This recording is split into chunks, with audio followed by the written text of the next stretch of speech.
আগে যারা ধর্ম ডাকতেন তারা বসস্থানের মাঝেই, কারণ তাদের এই অর্থ এত ছিল না। আজকে বর্তমান দিনে আমরা অধিক অর্থ হয়তো এই সমাজ থেকে কিছু না কিছুভাবে উপার্জন করি, তাই হয়তো ধর্ম শেষ সময় ছিল, ধর্মকে শ্রদ্ধার মাঝে ডাকা হতো। আজ ধর্ম যদি ভাবে একটি তলানিতে চলে গেছে, কে হিন্দু কে মুসলিম সম্প্রদায়। কারণ যদি দুটি ধর্মের মাঝে আসি, একটা সময় তারা দেখবেন ভগবদ গীতা এবং তাদেরকে রামায়ণ সেটা নিয়ে তারা বসে পড়তেন, শেষ সময় ছিল। আজকে আমরা একটা যেমন এনজয়ের সেবা করছি, আর একদিকে ধর্মস্থানে যাচ্ছি, আমাদের হাতে অর্থ আছে, আমরা মাকে ভিক্ষা যেন দিয়ে আসছি, এটি ভিক্ষাই হবে। কারণ আমাদের অর্থের পাহাড় নেমে পড়েছে।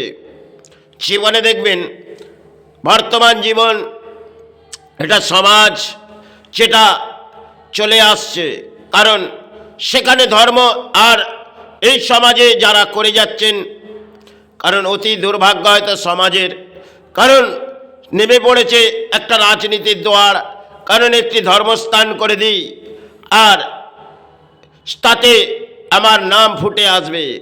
কিছু হসপিটাল দেখবেন সেখানেও তারা এই ধর্মের নামে ব্যবসা খুলে বসেছে, ধর্মস্থানগুলো ব্যবসায় পরিণত হয়ে গেছে। কারণ যদি একটু ধর্মস্থানের মাঝে আসি, দেখব সেগুলো একটা ব্যবসায় পরিণত হয়ে গেছে।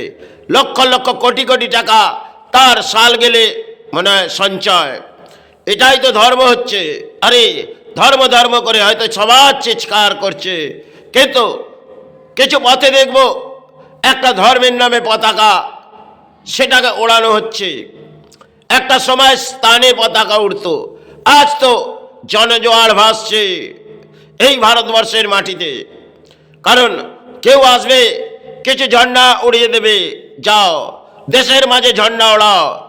কারণ ভগবান রাম তিনি হয়তো এই ভূমির মাঝে তিনি ভগবান রাম।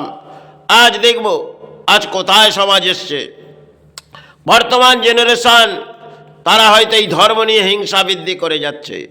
কারণ ধর্ম ধর্ম করে চিৎকার হয়তো করছেন, তাতে সমাজে কি পরিস্থিতি আসছে, কারণ সমাজ হয়তো লুপ্ত হয়ে গেছে।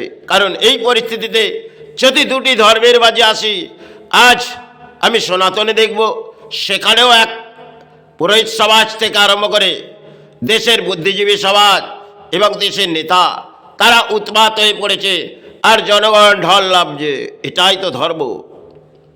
পরম ধর্ম এদের কাছে শিখতে হবে, কারণ এরা এসে গেছে ধর্ম জাগাতে। এটাই তো, এরা ধর্ম জাগাবে।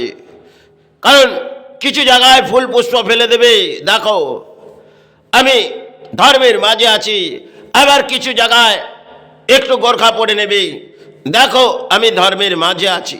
এটাই তো এই সমাজে বাংলায় ঘটছে। আর পরিস্থিতি কিন্তু বাংলার কোথায় আসছে, কারণ একটা বর্তমান জেনারেশন এসে গেছে, তারা স্থানের মাঝে যাচ্ছে কিছু অর্থ নিয়ে, বা আমি এসেছি তোকে কিছু দান দিতে, আমায় কিছু দান দে। আজকে ধর্ম ডাকছে তো দানের মাঝেই ডাকছে, কারণ এইভাবে সমাজ ডেকে যাচ্ছে। একটা সময় বসস্থানে সেবা হতো, দেখবেন বসস্থানে যারা সেবা করতেন সে সবাই ছিলেন, তাতে সুখ শান্তি বাতাবরণ ছিল। আজ তো মনে হয় দেশের মাঝে দুঃখের ছায়া নেমে আসবে, কারণ ধর্ম ধর্ম করে চিৎকার করে যাচ্ছে যারা, একদিকে যেমন হিন্দু একদিকে মুসলিম সম্প্রদায়। একটা সময় দেখবেন সে কোনো ধর্ম তারা ডাকতেন বটে, আজকে আমরা বহু মন্দির দেখব গজিয়ে উঠছে, আর বহু মসজিদ গজিয়ে উঠবে। তাতেই হয়তো সাহারা এসো, কারণ সমাজ যেখানে আসছে সেখানে দেখবেন একটি ঢল বয়ে আসছে। কেউ একটি মন্দির গড়ে দিক, আমরা সাহারার মাঝে যাব, আর কেউ একটি মসজিদ গড়ে দিক, আমরা সাহারার মাঝে যাব। এটা যেন পরম দুর্ভাগ্য এই সমাজে নেমে পড়েছে। তারা ধর্ম ডেকে গেছে, কেউ বসস্থানের মাঝে সে সময় হয়তো গড়িয়ে গেছে। আজ যারা ধর্ম ডাকছে, কেন স্থানে যাব, কেউ একটা স্থান গড়ুক, সেই স্থানের মাঝে প্রবেশ করব, কিছু অর্থ সাহারা দেবো। কারণ ধর্মের মাঝে তারা একদিকে যেন লড়াই করছে। এটাই তো বাংলার মাঝে চলছে আর ভারতবর্ষের মাটিতে চলছে। সে সময় হয়তো গড়িয়ে গেছে, তাদের কাছে সেই অর্থ ছিল না। আজকে কোটি কোটি মানুষের কাছে অর্থের পাহাড়, তাই তারা ধর্মের যেন বড় বড় পূজারি এসে গেছে। পুরোহিত সমাজ তো লুপ্ত হয়ে গেছে, আর এরাই ধর্মের পুরো বড় পূজারি হয়ে গেছে। কারণ মাকে গিয়ে জড়িয়ে দিচ্ছে, আরে মা, আমি তোর কোলের সন্তান, এসেছি তোর চরণে।